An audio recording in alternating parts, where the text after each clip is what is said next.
Welcome. Good morning, good evening, or good afternoon, wherever you are based in the world. Here is another episode of Reality Shift. My name is Gabriele. I'm one of your hosts, and I'm here with my other host, Anand. Anand. Hey, everybody. So it is a real pleasure to be here. And today we have two incredible guests that are really shaping the future of and the present of the VR gaming landscape. I'm talking about Kerestell Smith, the original creator of Gorilla Tag, and David Yee, one of the first actually to join the Another Axiom team and running operation and production since almost the very beginning. So for the few of you out there who do not know Gorilla Tag, it is one of the biggest VR game ever. Simply, it generated over 26 million on App Lab 1 year ago and is played by tens of millions of players daily worldwide.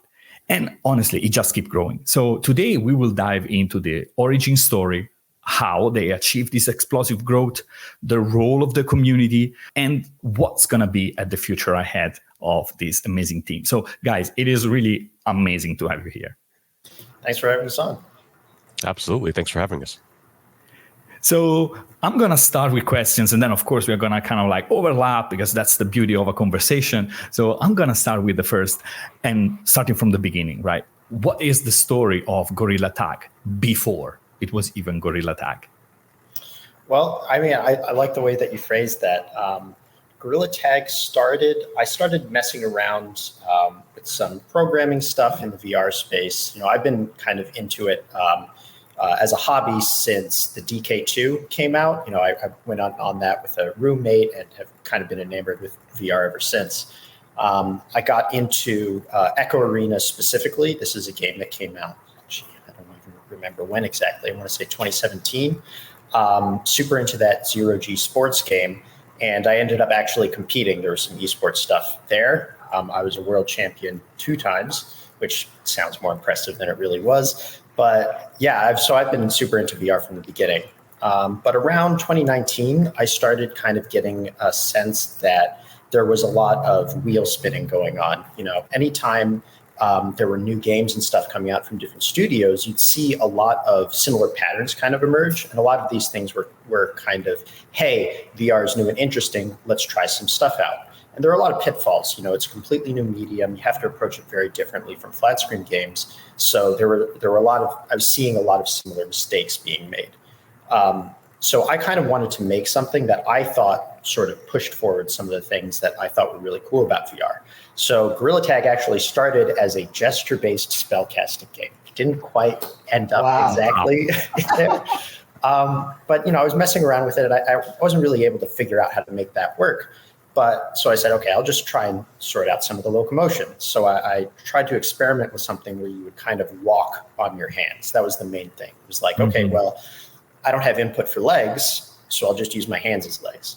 And after the first experiment, it was just super fun. So I was like, okay, scrap everything I've done so far and start messing around with this. And it was actually a few months later that I had the idea to try and add tag. That was, I started off thinking of maybe some kind of Betty Foddy thing where you're, trying to climb something, you fall off, and it's very funny, but single player. But that multiplayer thing was really the key. And once that idea was there, everything kind of took off. It was super fun from the very beginning, be able to see somebody and chase after them. And so I spent about a year working on it in my spare time. And then, released in early February 2021, and things have just kind of gone nuts from there. Yes, and I'm just curious about one thing, because as a heavy gamer, right, how did that also influence you creating a game? Because that's not always the case. Someone that becomes world champion must have spent a pretty sizable amount of hours in VR playing, right? How did that affect the final thing? For me, it was probably the single most important aspect of kind of why I worked on what I did and why I made what I made. It's because I spent a lot of time playing a ton of different things. Like the first VR thing that I really connected with was Space Pirate Trainer. And it's kind of this arena game where you're walking around the room, and that feeling of seeing something and moving and having like a shot go by you, or being able to reach out and block something, or have to aim with your hands. There is something really captivating about incorporating your whole body into those movements and moving around the space. There's another game, The Unspoken, which was like a PvP spellcasting game. May or may not have been somewhat of an inspiration, but that was it was almost like a fighting game where, you're seeing what your opponent is doing, reacting to it. You have to block individual things. You move around this arena. There's a lot of strategy and tactics. Echo Arena, huge influence in terms of that feeling of moving through the space naturally with your hands as the input. The way in that game that you move by grabbing something and pushing off of it. We think a lot about the problem in VR of, I see an object and I want to lean on it, and then people fall over in real life, right? If your hand goes through something in the game, it's not stopped in real life. But with Echo Arena, there's that key distinction where if you grab a surface and you push away from it, your head actually translates that movement. And now I'm moving away from the wall the speed I should because I'm grabbing the wall, and you push off of it. And that really connects you to the environment directly, because now it's not these virtual objects that your hands go through. This really tactile sense of interacting with it. Another game, Raccoon Lagoon. That was the first game I played that didn't have legs. So you're trying to get resources and craft, and you chop stuff up and it falls on the ground. A lot of other games solve this by having a little teleportation thing. You use some kind of magic or sci-fi to grab it from a distance. But in that game, because you're kind of cut off at the waist, you're already at the ground. So you just pick it up and it feels very natural. So I use a few examples to say that I spent a lot of time playing a lot of different games, and I was very intentional about noticing which parts really worked and which parts really didn't. What were the things that I was connecting with as a player? What were the things that really bothered me? And that helped me get a sense of like, what is this overall experience meant to be like? What are the strengths of the medium as opposed to what are the things that seem like they might be cool but don't really land? So kind of all those thoughts and experiences went into what was made and what kind of things were focused on.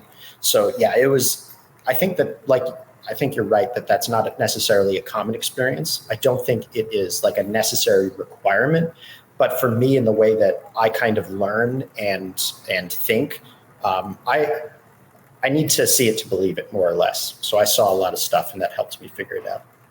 This is it's amazing. But one of Kerestell's superpowers actually is challenging the traditional conventions of video game development with us, and just how you build things. And I first saw Kerestell actually with The Unspoken in 2016 is when we actually launched that, and he was actually one of our best players, because I worked on that with Insomniac at the time. But as we go through this game development process, Kerestell's always saying, well, why are we doing something like this? That's such like a typical video game way of doing things. Let's not do that. So that's why we have no tutorial. That's why we have a lot of things that are just like true to our world and not reminding players that they're in a video game. And sometimes, as experienced game developers, we forget that. It's so ingrained into our muscle memory that, okay, we're going to build something. This is exactly how you do it. And then Kerestell always comes and says, well, why? Why do you want to do that? That doesn't, that's just pulling people out. Oh my God. So many questions. Well, there's one other sort of unsaid thing so far for people listening to the show who might not know.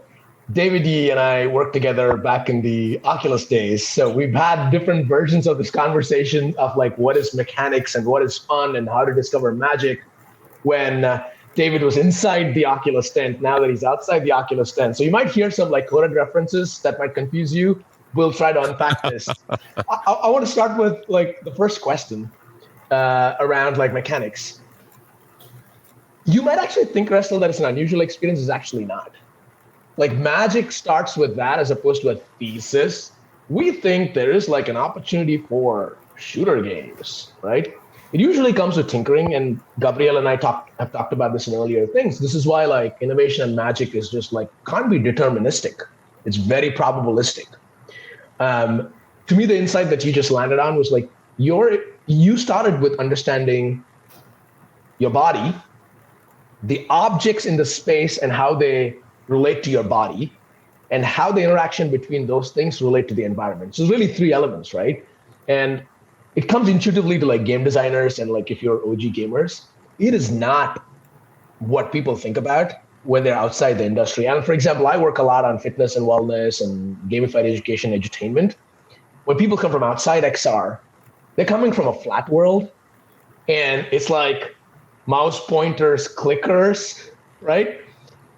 There is no interaction in layers, right? And I think like your point about like start with mechanics is just so poignant. The hard question is, how do you know when it's fun? How do you bottle that magic? Can you give us a playbook of like, here's how I went through these things, and I was like, that is fun, that is not fun, that is not. It's an unfair question, but like, can you like unpack that for us, please? How do you? No, totally. That's a great question. And for me, there are kind of two halves to it. There's the personal half. Do I think it's fun? And then there's the public half. Do other people think it's fun? For me, it's a lot easier for me to figure out that first thing. Like I'm very picky about kind of the things that I connect with and the things that I don't. So for me, at the very beginning of this process, when I was experimenting with things, it felt very obvious to me when I was working on something that I was really connecting with and when I wasn't. And that helps me kind of pick up on other things along the way. So it's a lot of what I look at specifically are the like, I don't even want to say moment to moment. I want to say like the second to second, microsecond to microsecond interactions. Things like if I reach out and touch a wall, is it fun to hit that wall, right? Like, is it fun to hear the sound?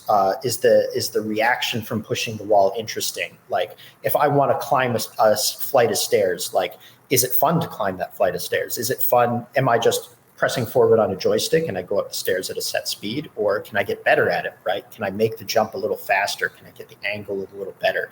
When I push against the floor, does my hand feel like it slips off in a satisfying way? All of that is to say that I think that, like your point about the way that your body engages with the game and with the world, which is very different from the flat screen.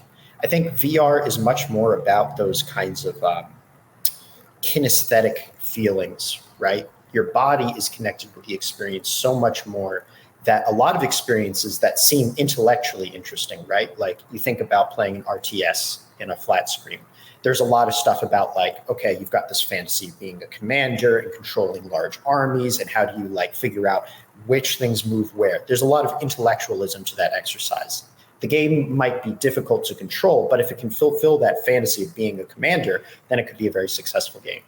But I think VR is different in that you really need to have those second to second lower level feelings, because if it doesn't feel satisfying to move and engage and do the things you're trying to do, my thought is always just, why aren't I just using a keyboard and a mouse for this, right? Like if I'm sitting there and I'm using a menu and I'm using a laser pointer or whatever, my thoughts aren't, how do I improve this process? It's, dude, why am I using a laser pointer? This is VR.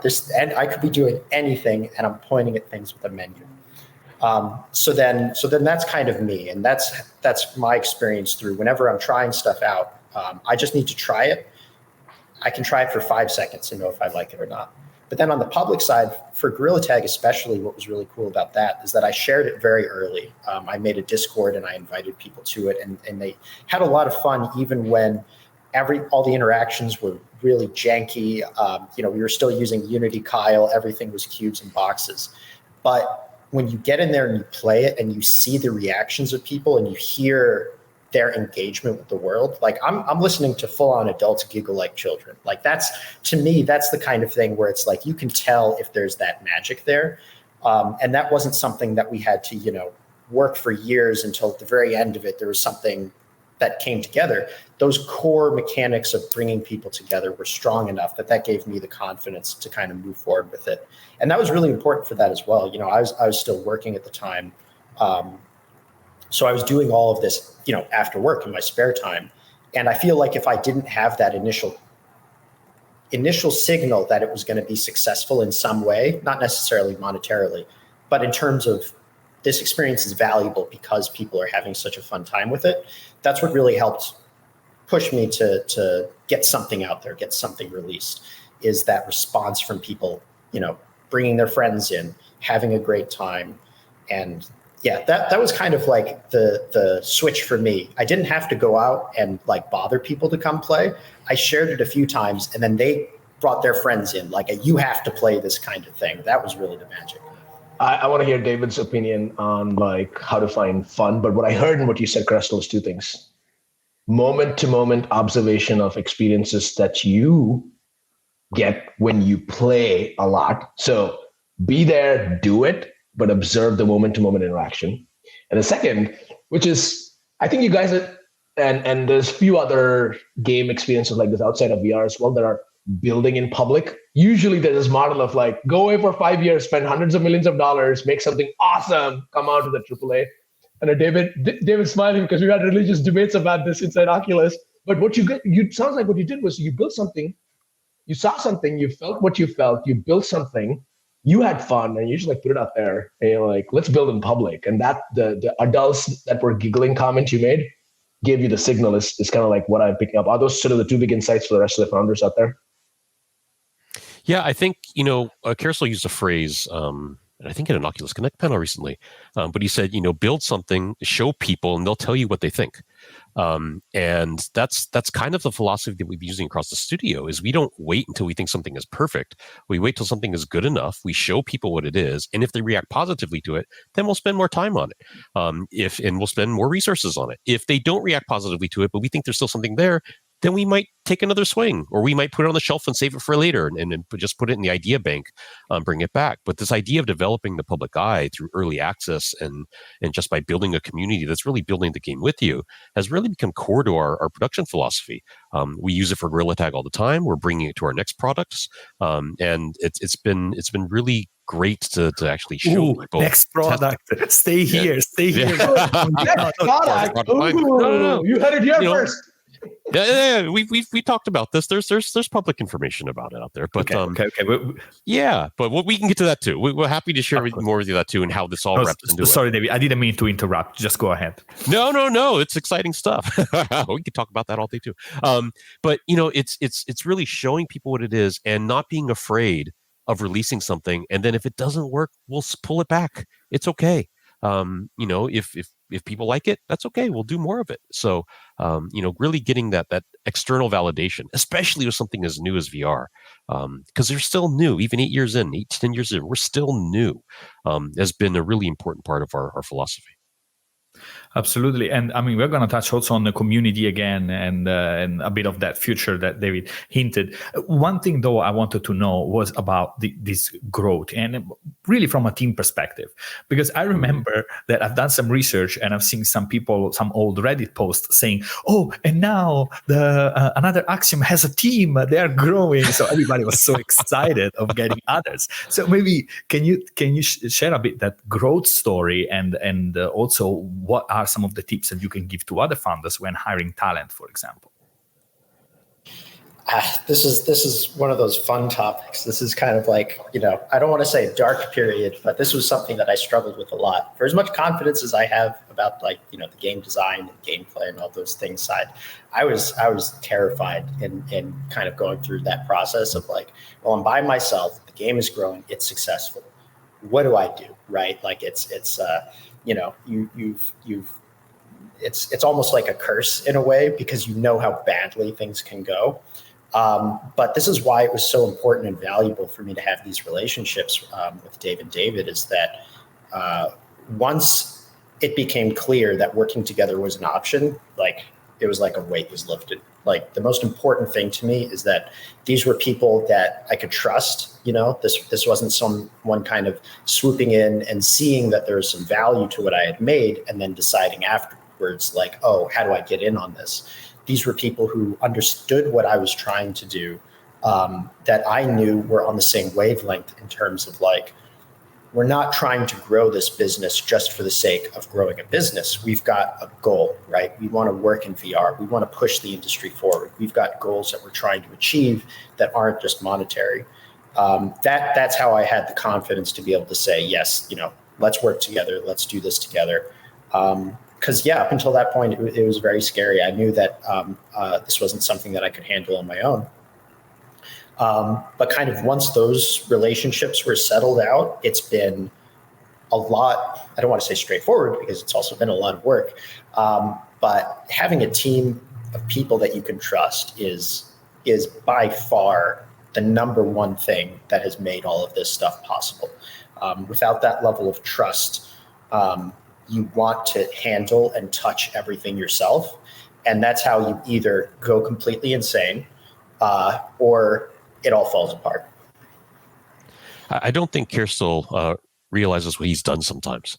He was a single individual working part-time, that launched this thing, App Lab, on his own. And how long was that period, David?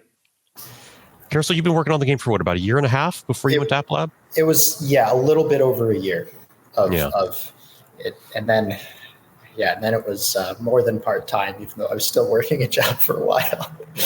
Totally. And so he was one person launching a App Lab. And frankly, I don't know how he did it. It was 24/7, launching updates, launching patches, staying connected to the community, responding to feedback.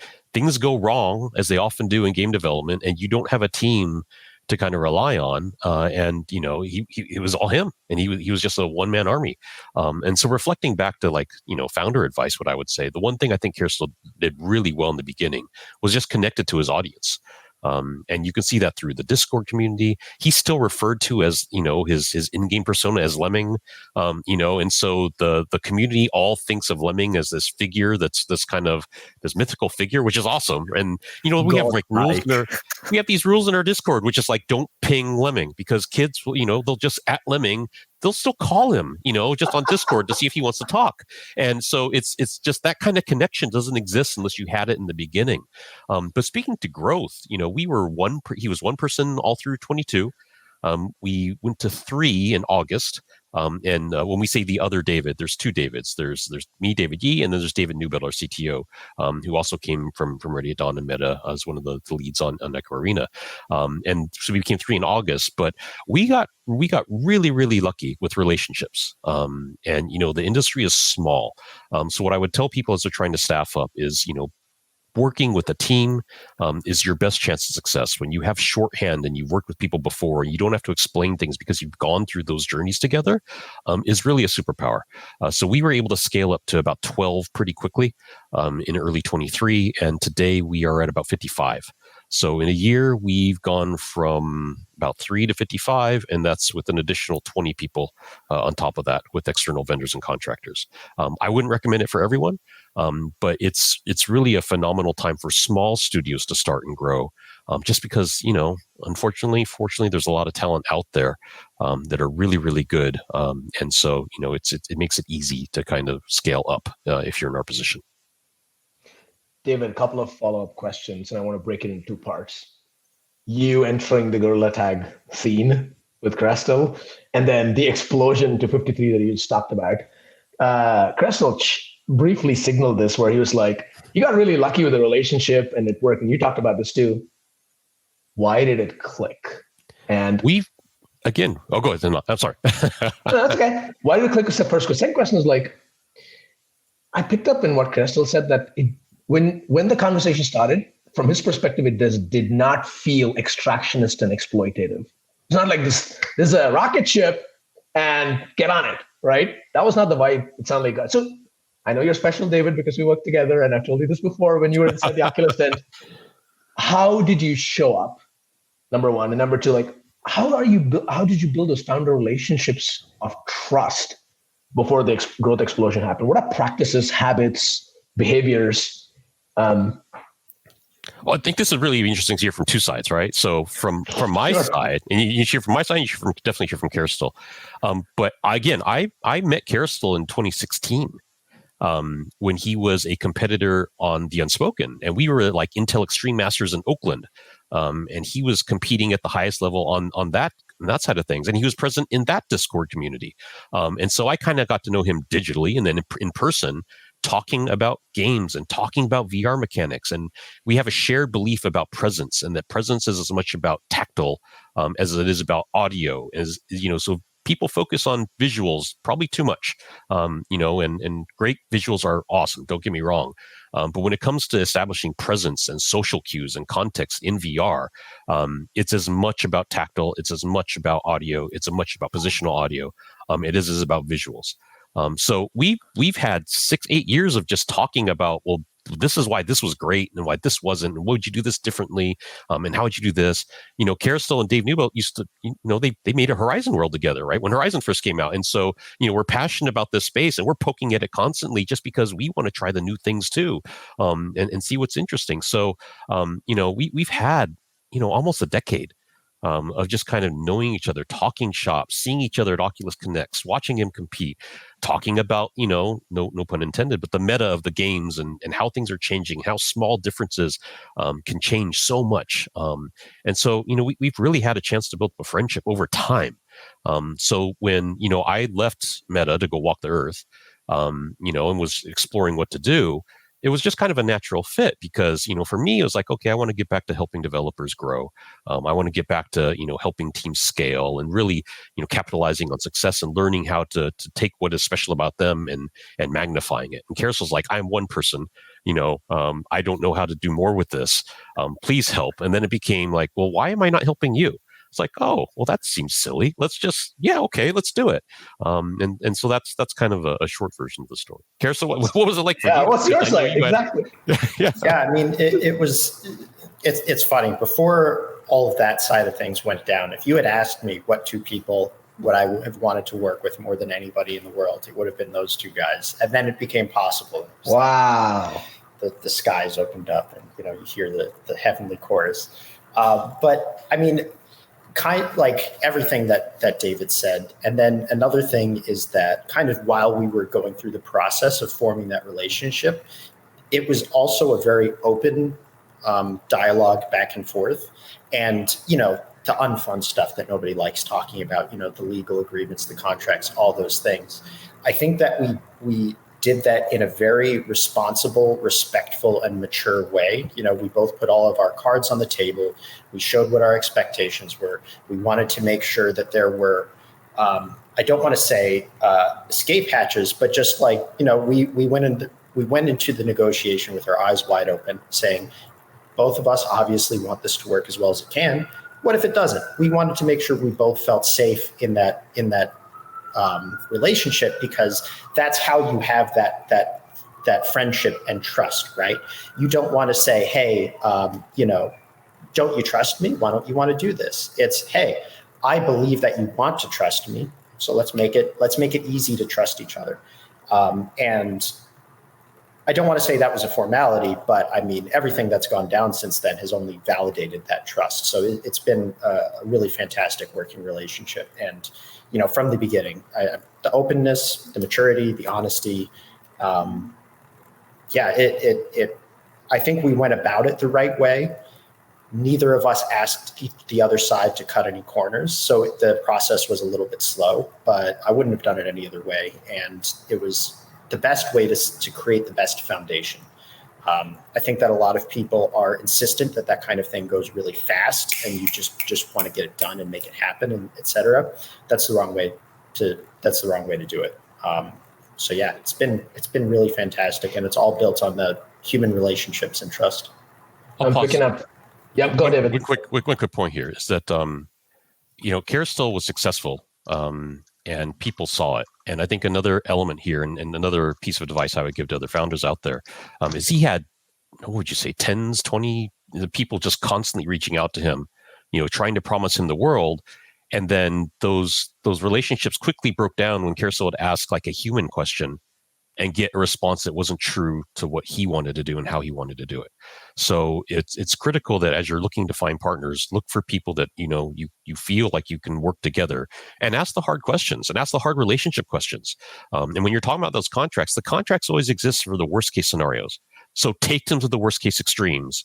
And make sure you're comfortable with those, and see how that partner engages with you on those before you really know who you're going to get work with. So for me, working with Kerestell's like, look, here are my concerns, and then from my perspective, I was like, oh, okay, well, here's how I know how to solve against those concerns, and to show you that I'm also willing to put these risks out in hand or to put myself in jeopardy, and make you feel comfortable about how we could work together on this. So I think that's also another part of it is there's ways of knowing, when someone shows you who they are, So, talk to people, learn who they are, figure out if there's someone you really want to work with. So I'm picking up three things from the conversation we just had. First off, I love this conversation. There's a lot of it almost feels like relationship therapy. Like we're all talking about how we feel. This is great. It's not a normal thing for this industry to talk about. This is awesome. I picked up three things. One, the alignment was on the vision level, right? And it's not like there's a market and you can look at Statista data or Newzoo or whatever, and you're like, we're going to go attack that market. No, this sounded more like I think you said there's something about presence through tactile, social cues, context building. It was very much a product and a design vision alignment. That was sort of the genesis, which is a repeatable pattern. I mean, not all founders out there might know each other for 10 years, but the fact that you can have alignment on design philosophy and product vision was sort of the starting point. The second signal I picked up was you guys create a psychological safety between the two of you and others. I think the other David as well. And you were vulnerable of how will shit go south and what would happen if shit goes south. And it's almost like you guys ran a relationship simulation, right? Yeah. Totally. No matter how much we want to think of ourselves as these perfectly logical, rational beings, we're all humans, and humans have emotions, and relationships are hard. So, yeah. This is great. Simulate what a relationship would look like over the long term and see how your potential co-founders react to the prenup is set, right? Yeah, right. It's like prenup. There we go. And then the last piece I picked up was take your time to do that. It can be uncomfortable. The human instinct is rush the shit and talk about the stuff that can be easily talked about, but you guys took the time to do it. I think those are the three patterns that I picked up from what you said. This is great. Thank you. Some advice I would give, and we struggle with this all the time, is we decided how we wanted to do things philosophically, and then relied on our partners to help us get there. So I think a lot of times people approach it because they have some background with contracts, or they have some background with legal, they have some experience with how companies are structured, that they come with it trying to focus on the KR before the O, not to get inside baseball. But for those of you out there, it's focusing on a metric or a key result or a number without focusing on the goal or why you're trying to do it. I would encourage people to focus on their why or how, and then let other people help you with those details, because you won't know how to do it anyway. And we didn't. So that was one of the things that kind of has us out, is we've got some really good legal partners and some other people to give advice on, and we just went to them saying, hey, we want to do this. And our partners go, oh, okay, here's how you might want to do that. And that's been super helpful. So when we go back to the story, right? So the team starts growing at this point, and then it's the moment to upscale from App Lab to the store, right? That is, I think, a big milestone for every founders. So I was wondering, how have you done it, and if you would actually have done anything differently? This is kind of an interesting thing, and I think we were kind of in a pretty unique position, in that I think we probably could have gone to the store earlier than we did, but I couldn't handle it on my own. So we basically set up the team to make sure that we could. And then it was interesting because our process of going to the main store, our product is kind of unique in that we have so much strength of word of mouth. We were actually initially not entirely sure how much of an impact being on the main store would be. We kind of figured, hey, everybody who would kind of know about this game already knows about it, right? But, we did the right thing. We made sure we had a patch to go out. We aligned everything, and we got the game on the main store, and we still did see a substantial bump afterwards. So it was definitely worthwhile to go through that process. But I think it was important to make sure that we were ready for it. One of the biggest reasons why I didn't want to put it on the main store is that I just knew that there would be so much overhead involved in doing that, and I didn't have the team to support that process. So we really wanted to make sure that we weren't, doing it prematurely. You want to make sure that you can handle it, right? It can be a negative to put too much work on yourself and be, quote unquote, too successful. So yeah, that was a result of having set up a team that could handle that process. We had to get kind of our house in order before we were able to push that to the store. But maybe if we take then a step a bit broader, right, and we say, okay, you guys were very unique, but I'm pretty sure that Anand has some, like, a lot of learnings, a lot of things that could be shared with founders regarding what are good ways, or what are some tips for startups, for founders, for game developers to upgrade from AppLab to the Quest Store. And this could be also a story that you have heard from another fellow developer, right? So if we look back beyond Gorilla Tag. AppLab is a tool, and we think it's a fantastic tool. And, it's circumstance in this case with Gorilla Tag, and that it was theirs for so long, but it allowed us to learn so much about our audience. It allowed us to learn about what was going to work and wasn't going to work.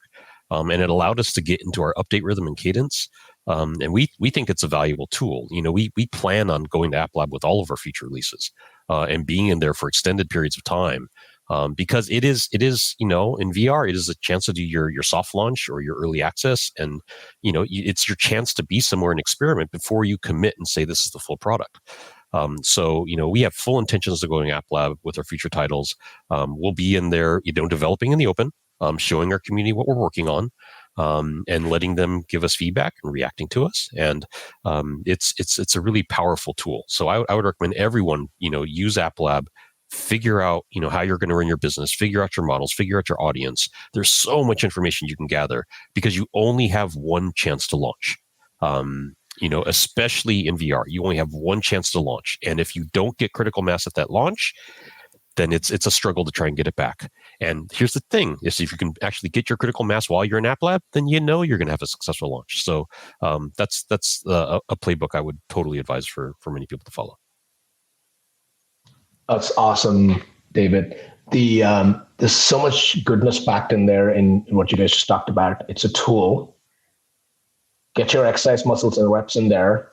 Be sure you're ready to graduate before you want to graduate. All of this is awesome. David, 3 times in a row you've dropped in our future plans. So I want to take a talk about the future, but let me ask you sort of a higher order question. What is Gorilla Tag? Is it a video game? Is it a sim? Is it a social network? What is it? What is the identity of Gorilla Tag that you're trying to build towards before we get into the future thing? Because I think that's sort of there's probably contextual knowledge that'll help out. So I'd love to go there. But one last question for you, David. You've been on the inside, you've been on the outside. Mm-hmm. What are founders getting wrong about AppLab versus Store? How should Meta think about it differently? Let's talk about that, and then I'd love to talk about the identity of Gorilla Tag and what is it, because I don't know what it is. Having played it, loved it, watched it, I want to hear from the horse's mouth. Yeah, I guess I would touch back onto data and business planning. And this is hard for passionate developers, right? Is that you're building things that you love, and you usually build it for yourself. But oftentimes the business intelligence isn't available to you. So in a classic publishing world, I'd be able to run comps. I have NPT data.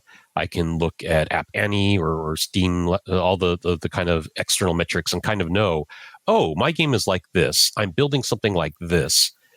Best case scenario, I'll be able to sell 100,000 units, or I'll be able to sell 500,000 units. Worst case scenario, I think I can at least do 50,000. I'm better than this title that did this 50,000. I can test that out, and then know, okay, that's going to be about revenue. Okay, this is what the platform cut is. This is where my operating costs are. I can size my investment, and I can look at what other people have done, and I can see what's been successful. And right now, that data just doesn't exist. So it's, my advice on the Meta side is to kind of, is to find some way of aggregating that data and sharing it with, through your partners, and, letting them know, or publishing what has gone out there, what does success look like, how is that shaped? And, we Gabriella, you mentioned the numbers we announced last year before our AppLab launch. Correct, yeah. one of the reasons we did that, and I think people would be shocked about how we are now, and so are we. But it's the reason why we released that wasn't as a hey, look at us kind of thing. It was a hey, other developers, this is what the size of the market is based off of our success. If people know that Gorilla Tag is doing as well as it is, if you think that you're going to be doing bigger than that, then maybe think about your business plan. If you think you're going to do a tenth of what we did, okay, that's good. But start thinking about in that framework. And some people read that article and were like, oh, they're doing all sorts of predatory things, which we don't. But the best thing about releasing that article was we had other developers contact us and say, hey, would you mind sharing your data with us so that we know kind of what we're getting into? And so, we've been open with that. Our doors are open to everyone. If you want to reach out and ask about this stuff, we're happy to share that information with you, just to try and help you understand what your chances are, and to not overinvest, not to underinvest, but to just be right sized and to be honest with yourself. So that's the best advice I would give to developers: is run your business plan, know what your P&L is, and plan for success, likely case, worst case, so that you're not overexposing yourself. And spending too much time on doing something you can't afford. The goal is to be in this for the long term, right? And so make sure you're in a healthy space to do that. Love it. So there was, we were kind of like we are moving towards the end of the conversation. And of course, we wouldn't want to close this before we start hearing more about what's coming, right? And maybe we can kind of like, what I would be curious is, first of all, tell us what's coming. But since the community also plays such an important role in the growth of Gorilla Tag, I was wondering, are you having a different strategy there? Do you plan to bring your community to the other one? This is another important thing. So I'm curious about what's the thing and how you're going to get the people in the thing. We don't mean to be coy. There's no agenda here. We're just here talking with friends. We've talked about kind of our future products and other places, and clearly we have a goal for how we think we can move XR forward. But just getting back to what Gorilla Tag is, one of the things we think about is it is a playground. It is a third place. If people aren't familiar with that term, it's not where you work, it's not where you live, but it's where you go to hang out. Kerestell has a college story, about how his social circles interacted in college at a certain place.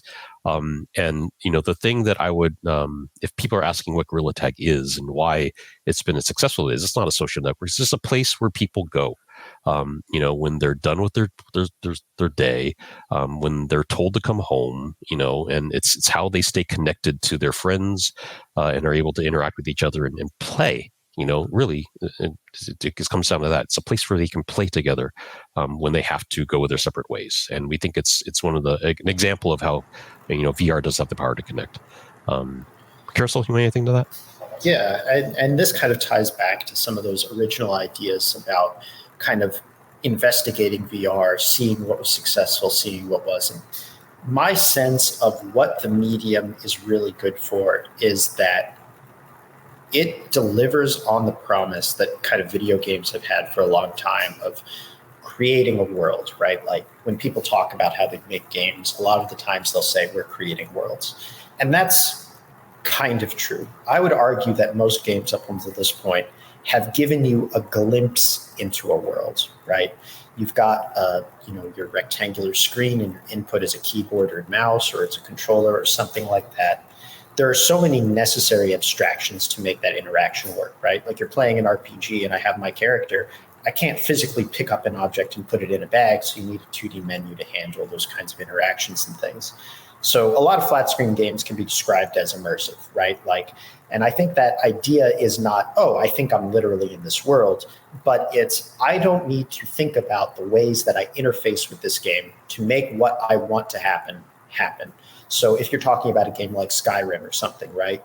I know that when I talk to somebody, I don't need to think, oh my God, how do I say what I want to say? No, you know that the menu is going to come up. You're going to have these options. You click through them. They give you, this is going to be how I do a quest or start something like that, or an interaction. When I want to fight, I know what buttons to press, and I'm familiar enough with the controls to know to express my intent into the world. But all those games fundamentally keep you at arm's length. There's no way to be physically present within them. And that's just a limitation of the technology. And that's not exactly a good or a bad thing, right? Like it's just what it is. In a lot of ways, video games, flat screen video games, are more quote unquote advanced than like a book or something, right? But video games haven't replaced books. It's just a different medium. And I think that the way that most VR games have kind of been approached is it's this kind of game, but in VR, like it's a first person shooter, but in VR. It's an RPG, but in VR. And I think the way that ends up working, it's a lot like if you wanted to make a film adaptation of a book and your movie was recording somebody sitting in a chair reading the book to you. There's value in that kind of experience. Like audiobooks are incredibly important to a lot of people, right? It's a very valid way of consuming that kind of thing. But that doesn't live up to the potential of what the film medium is capable of. So this is a long way of saying that the way that we tried to approach Gorilla Tag is, how do we actually create a world? How do we create a plausible alternate reality that people can live in and don't need to suspend their disbelief? So when I say plausible alternate reality, what I mean is not, oh, it's realistic to real life. No, it's got its own separate set of rules. What if you were a gorilla that had no legs and was really strong? And then we try and stay to that as much as possible without adding other abstractions or violating our own internal rules. It means that, like, if I want to climb something, yeah, you can probably climb it, which has introduced a lot of problems for game design because people want to escape the map as fast as they can. But we don't want to just stop them from being able to climb stuff, right? So we have to figure out how to address that. So that's a great example of something where it's like a lot of people said, well, why don't you just put an invisible wall that stops you from going out? And I would rather die than put an invisible wall in there. That is what a violation of a world, right? Like the moment you hit an invisible wall, you're immediately told, oh, the developer is telling me that this is a video game and I'm not allowed to do that. That is the kind of thing I think that harms the VR experience so much more than other things, because the rest of it doesn't need to be abstracted. So the experience you have when you play Gorilla Tags, you first start off in this little cave and you have to figure out how to climb out of it. You come up to this cliff. And when you go to the cliff, you're automatically put into a multiplayer game and you can see everybody playing and running around underneath you. And that experience is not like complicated, right? Like it's not difficult to have a little box that just automatically puts you in a multiplayer room. But the way most games would have approached it is, okay, we've got the main menu and you click play and it'll put you in a tutorial. Maybe you can actually skip it. Once you get through the tutorial, another screen will come up that says, hey, do you want to join a room? What map do you want to join, et cetera? And all of those things violate that sense of a world. So the feeling that you have when you just start the game and you're just in a cave, nothing's telling you what to do, nobody's telling you where to go, there's no artificial interaction there. That gives you such a much stronger sense that this is an actual place. The player can then form a much better relationship to that environment because it's not constantly reminding you that it's a fake video game. And once you can form that strong relationship to the environment, you push off the floor and the floor moves away from you and you jump. Your hands aren't warping through objects. You can't stuff yourself through walls. There's no joystick that just automatically causes you to start floating around. You have a very direct tactile experience. Once you can form that relationship to the environment and then you see other people there, now your connection to those other people, it's not the same thing that you have like in a video call or teleconferencing or anything like that, right? Where the goal in those experiences is to, we've got some topic we want to talk about, we've got some information we want to express. No, when you have that direct relationship to the other people, now it feels like you're actually talking to them. It's an experience second only to interacting in real life. It's not as good as interacting in real life, but it's close enough that you get a lot of those similar feelings.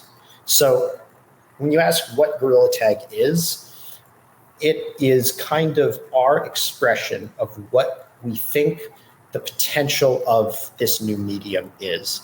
The ability to actually put you in a world and let you exist in a place that allows you to form human connections with other people. And I think that is kind of the power of VR. People talk about it in all sorts of different ways. People talk about the potential for business and like different applications for that, and gaming, and like, spatial computing is the new big buzzword that's going around, and how do you interact with computers in a different way, and all these things. And I think that's a little bit missing the point. For me, VR is the most powerful social technology that's ever been made.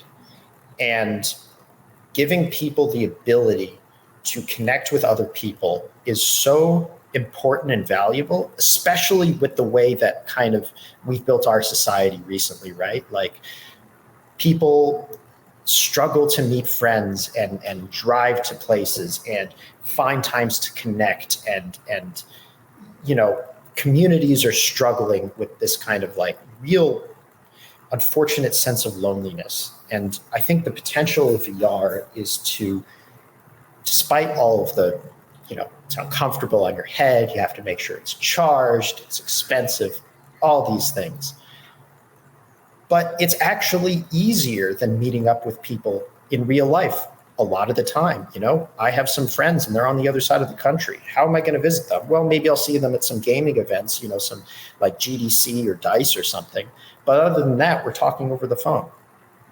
If you hop into VR for the social experience that feels like you're in the same room as somebody else, that is the power. That is so powerful. And Gorilla Tag is our first attempt at meeting that potential. And everything else we're working on afterwards is meant to further develop that idea, flesh it out, make it more expansive, make it work better, add more possibilities.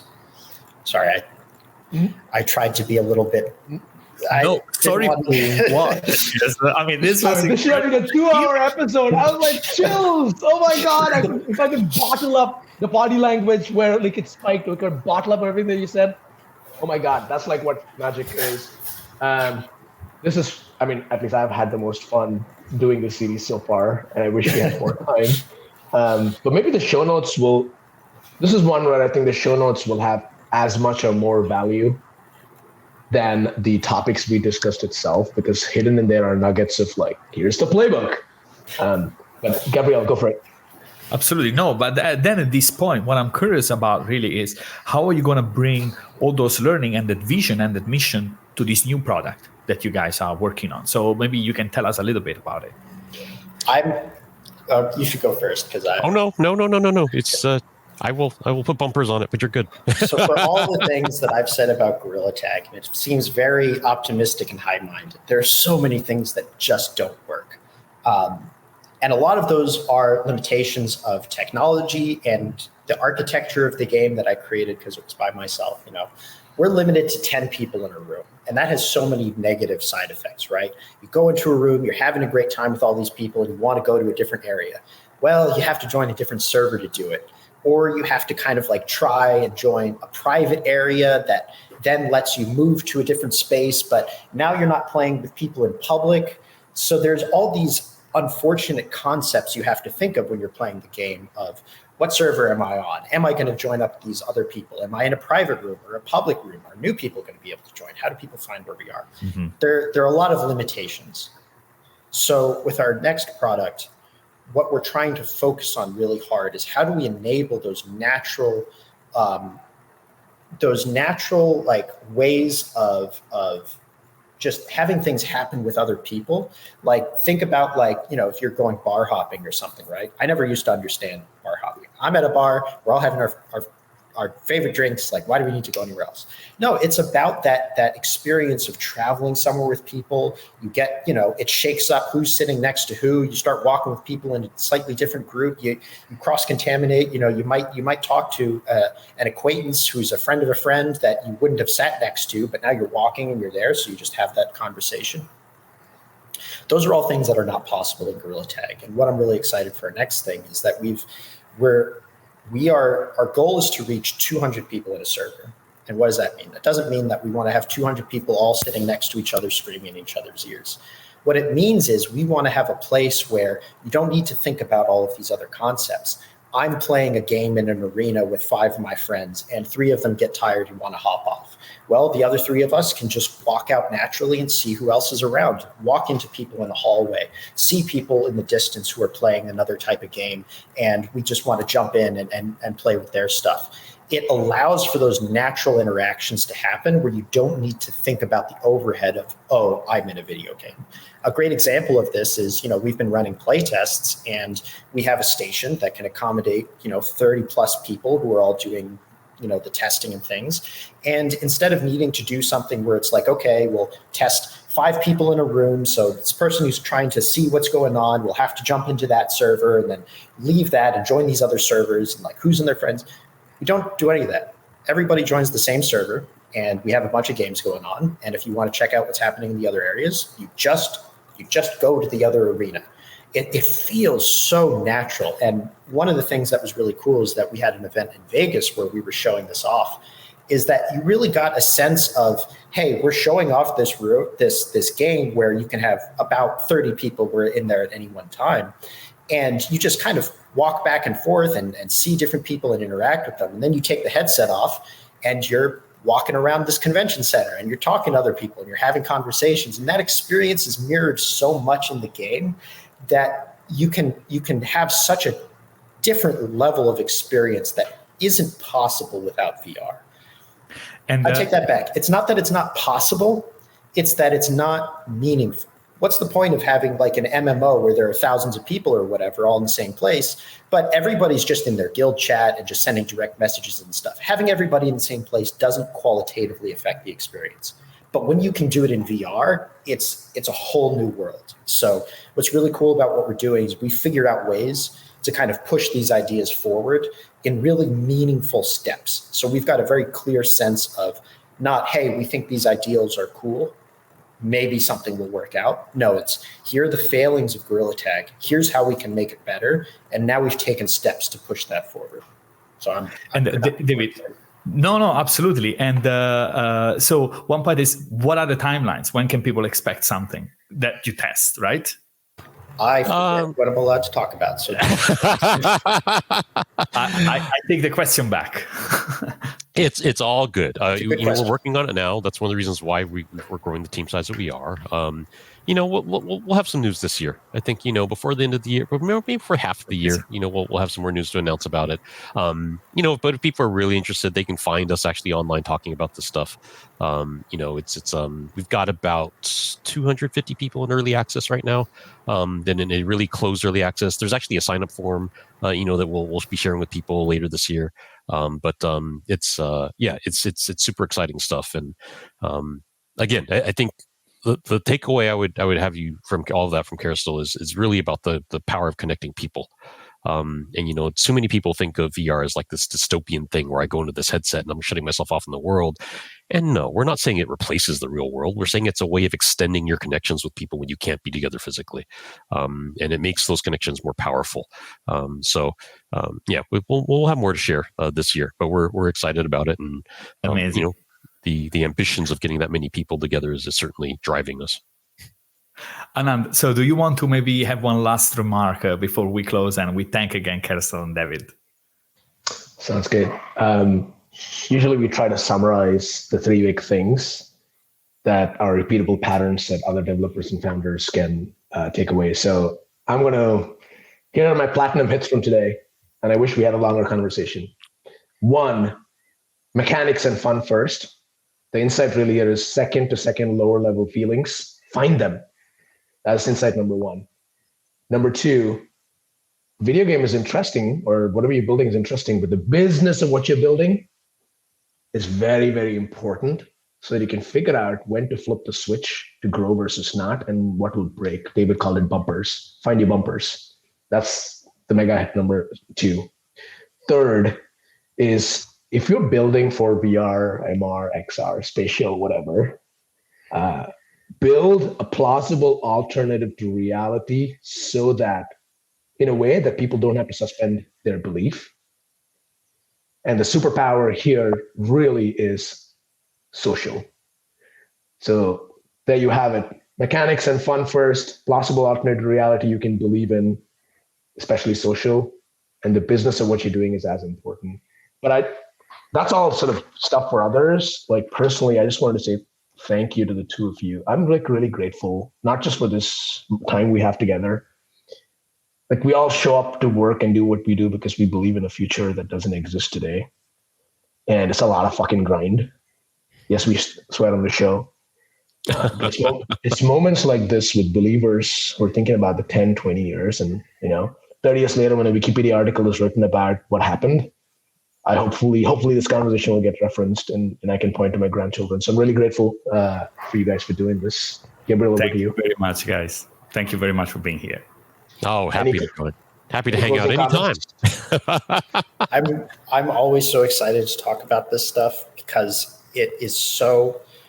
I'm so optimistic for the future of this technology. I believe in it so strongly, and I'm just so excited to see when other people kind of share that optimism and excitement, because I think it can be tough to kind of see where things are going by looking at the state of things today.